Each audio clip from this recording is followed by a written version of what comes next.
Bonjour à tous, aujourd'hui petite vidéo pour vous proposer un défi. Donc en fait je vous propose de vous lancer un défi à vous-même. Alors il ne s'agit pas de faire n'importe quoi, n'importe quand, n'importe comment. Il s'agit bien de vous lancer un défi réalisable par rapport à la conjecture actuelle et réaliste par rapport à vos capacités à vous. Pourquoi se lancer un défi est une bonne chose, surtout en ce moment? Parce que se fixer un objectif, se donner un but, c'est focaliser son énergie sur quelque chose de positif et quelque chose qui vous tient à cœur. D'où l'importance de bien réfléchir aux défis que nous allons nous lancer. Donc pour tous ceux qui sont dans un état d'esprit un petit peu déprimé, un petit peu tristouné, le fait justement d'avoir un objectif positif et sympathique à atteindre, ça va un petit peu rerouter votre énergie vitale vers quelque chose de plus sympa. Deuxièmement, le fait de se lancer un défi, c'est quelque part prendre conscience de ses limites. Jusqu'où je peux aller, intellectuellement, émotionnellement, physiquement, jusqu'où je suis capable de m'amener moi-même pour finalement atteindre un objectif qui me semble bon pour moi. Parce que le but du défi que je vous propose aujourd'hui, évidemment, il est à connotation émotionnelle, psychologique. Donc, le but, c'est de vous mettre au défi, de vous prouver que vous êtes capable de dépasser toutes ces craintes, toutes ces peurs, toutes ces barrières que votre mental a mis en place pour enfin accéder à une part de vous-même que vous n'osiez même pas imaginer, que vous n'osiez même pas aller visiter. Parce que vous étiez persuadé que vous n'étiez pas capable de faire ceci, faire cela. Bah justement, se lancer un défi, c'est aller voir ailleurs si je peux, si je suis capable. C'est quelque part se tester. Donc, apprendre ses limites, alors je répète, c'est pas un constat d'échec, mais bien au contraire, c'est de faire le constat de qui l'on est vraiment, de ses capacités réelles. Donc, c'est apprendre l'humilité. Troisième point, au défi, troisième point que je vois, moi, de positif à se lancer un défi, c'est que ça va vous permettre de tisser un lien très fort avec vous-même.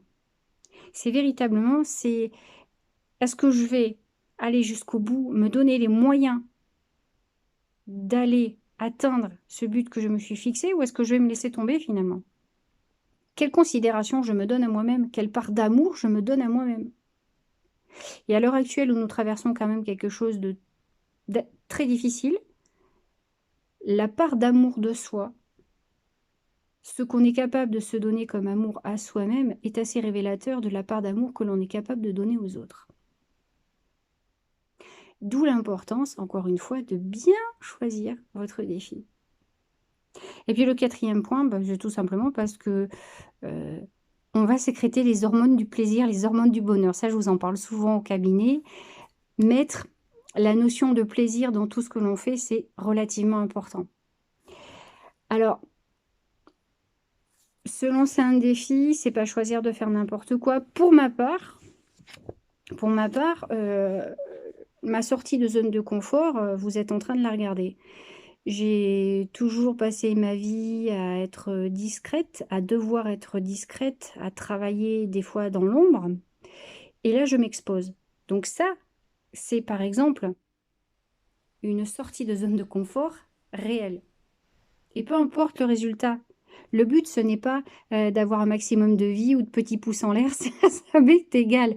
Le but pour moi, c'est véritablement déjà d'être en lien avec vous, de me donner les moyens d'assumer mon métier complètement et de m'épanouir dans ce que je fais. Donc, tous mes petits blocages de timidité, de réserve, j'ai décidé de passer au-dessus et de me tester un petit peu sur ce que je suis capable de donner et donc ce que je suis capable de recevoir aussi de vous. Voilà, donc pour ceux qui souhaitent participer, parce qu'évidemment c'est pas une obligation, hein, ce serait sympa de m'envoyer un petit message pour me dire: «Bah, moi j'ai choisi de faire ça». Alors ça peut être arrêter de fumer, boire beaucoup moins de café, se mettre à boire un peu plus d'eau, ça pourrait être mon défi aussi. Ça peut être pour les plus petits, finir le livre que, l'école m'oblige de lire, mais alors là, vous vous mettez une date par contre. Parce que en se mettant une date butoir par rapport à, un défi, par rapport au défi que vous aurez choisi, c'est aussi faire monter un petit peu l'adrénaline. Donc pour les compétiteurs, mettez-vous une date. Vous pouvez, oui, arrêter de fumer, vous mettre au régime, faire un petit peu plus de sport. Heu, Ceux qui ont laissé tomber les pinceaux et les crayons, bah, peut-être, vous dire, «Je me mets au défi de faire un dessin, de d'écrire cette fameuse lettre que je souhaite écrire à la personne que j'aime et que je n'ai jamais osé, passer ce coup de fil que je n'ai jamais osé». Véritablement, il faut que ce défi vous apporte quelque chose d'un point de vue émotionnel. Il ne s'agit pas de faire quelque chose pour se mettre en danger, il s'agit d'être capable de se donner les moyens de réaliser quelque chose, si petit soit-il, hein, lire un livre, c'est à la portée de tout le monde. Mais ça aura une importance pour celui qui n'aime pas lire. Donc le défi, il a pour but véritablement de sortir de votre zone de confort et de vous rendre compte qu'avec beaucoup d'amour vis-à-vis de soi-même, on est capable de dépasser nos propres montagnes. Je vous remercie beaucoup. Je vous souhaite un très très bon défi et je vous dis à très bientôt. Au revoir, bonne journée.